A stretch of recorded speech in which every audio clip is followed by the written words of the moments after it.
How's it going, guys? Welcome back to Blake Check. Now, if you saw one of my recent videos, you'll know that I almost burnt my house down using this standard 110-volt outlet to charge my 2013 Tesla Model S, and I've since replaced that outlet with this upgraded one.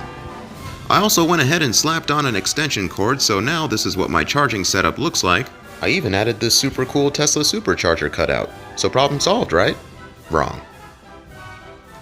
After posting that video, I did a little more research. And by research, I mean I just read through the comments under that video, which taught me that even though my standard 110 outlet is rated for 15 amps, it really isn't designed to maintain a 12 amp current for extended periods of time. So anyway, I figured it was time to call in an expert. Alright, so we're doing that 240 volt install today. I've got Bob here with Neely Electric. What I'm doing is I'm going to go, one, we've looked at the panel. It's in great shape. The first thing I do is I look for discoloring wire, blistering wire. And we don't see much of that here. There's nothing here, and it's a fairly neat panel. Everything's tight. I'm looking for arcs, bangs, frizzles, type stuff, and I don't see any of it there. Again, don't get in here. Right. This thing will eat you alive. Standard power coming in from the power company comes in through the meter interrupts everything, feeds across, and feeds into a lug here and a lug here. This is A phase, this is B phase. Okay. A phase to neutral or ground is 120 volt. Okay. B phase to neutral or ground is 120 volt. A phase to B phase is your 220. For an example, your AC, your hot water heater, your dryer, the new plug that we're going to put in for the car charger. And what I've done is I've opened this up so I can get in here. I've got to get through this opening right here to the other side of the carport. With your new wiring? With my new wiring. Okay. And what I'll do, step on around. I have located my point here with this. Okay. Now I will cut in a 2-gang cut-in box that will mount the plug, the receptacle, and I'll run wire through the back of that box, into the panel, to the breaker, to the set here. And you're just on the opposite side of that box, so that's going to be just a couple inches or maybe a foot or two of wiring, right? Correct. Nice.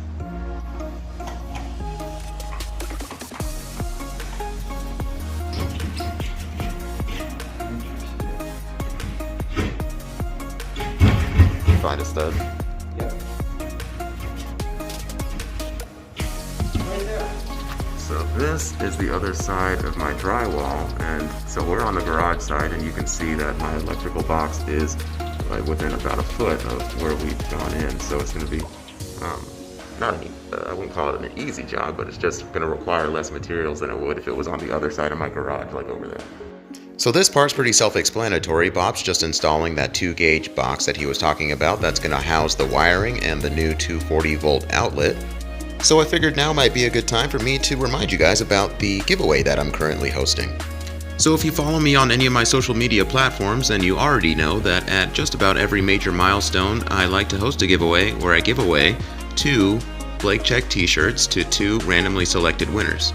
Since we're coming up on 400 subscribers, I figured I'd mix things up.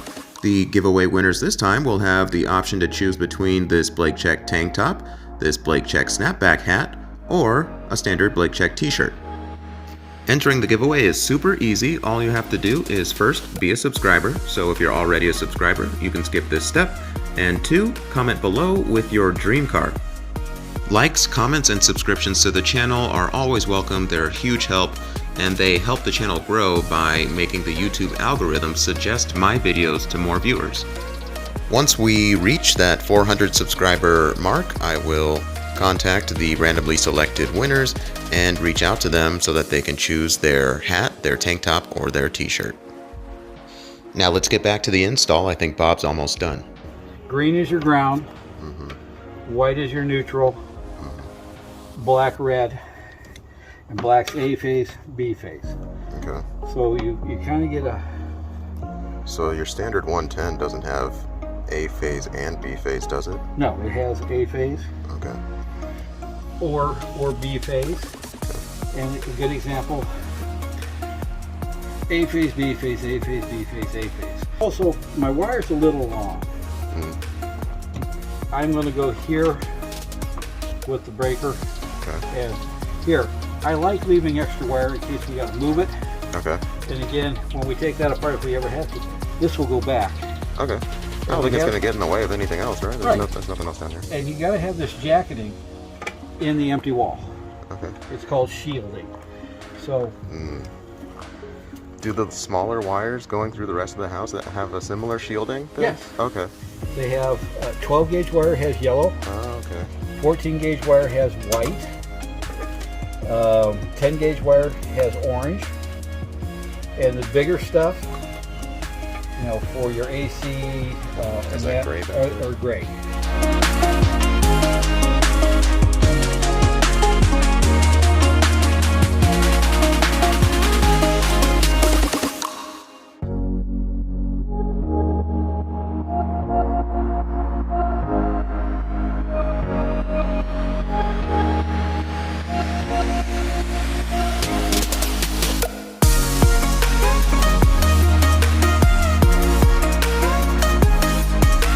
We're going from A phase to B phase, and we have 240 volts. We're going to ground. We got 120. We're going to the neutral. We got 120. We check the other side. We're there, and then I check one more thing. The box, which is the metal connection that's there to make sure that box is correct. We had nothing there, and we got 120. We got nothing there, and you're good to go. All right. All right. Well, thanks for your help, Bob. And Sure. thanks for letting me film some of this stuff so I can show other people who are considering doing this, one, a good person to go to if they live in the area, and two, a good reason not to do it themselves, because that's how you'll get a house fire. That's how you end up getting hurt. Yeah. And I get into a lot of jobs where somebody's tried to do something and they've blown it up, they've had an issue, whatever. Right. We're valley-wide. We cover the whole valley, so we can generally get to you within a day or two. Yeah. Of that. Yeah, Right? perfect. Thanks, Bob. All right. And just like that, we are done. So that entire process took Bob about an hour. So I went ahead and cleaned up after he left. I went ahead and threw on my Tesla Supercharger poster deal. I picked that up at our last Tesla meetup. I'll link the business that I got that from in the description below. And as far as Bob's business, like I said, I'll link that in the description below too. If you're in the Phoenix area or in the Arizona area, Bob said that he does work valley-wide, so I'll link that in the description below if you want to hire a professional, which I recommend doing to do stuff like this. Also, to be completely transparent, this service cost me $300 plus tip, so about $350. That amount can vary depending on who you go to. I've heard people get it as cheap as like $250, and then I've heard it get expensive as like $700. Actually, I got a quote from a larger electrical company. If you've heard of Parker and Sons, they were going to do this same install for like $700. So that is part of the reason that I went with a smaller, more local business like Bob's. I recommend doing that as well. But yeah, I just wanted you guys to know how much it cost me. But yeah, pretty nice setup here. I'm gonna go ahead and plug the Model S back in. Bob says that this 240 volt outlet should be able to charge my Model S to full charge in just a couple hours, 2, 3, at most 4. So that wasn't really the reason that I went ahead and did this. If you remember, or if you've seen my videos in the past, I was using this standard 110 to charge my Model S, and I already burnt out an outlet just because standard 110 outlets, no matter how protected they are, they just can't handle a constant like 12 amp load. But these 240 volt outlets are much more robust and they won't burn out, at least not as easily. So yeah, that's gonna do it for today. Thanks for watching. I hope you got some useful information out of it. But until next time, this has been Blake Check, and that's a wrap.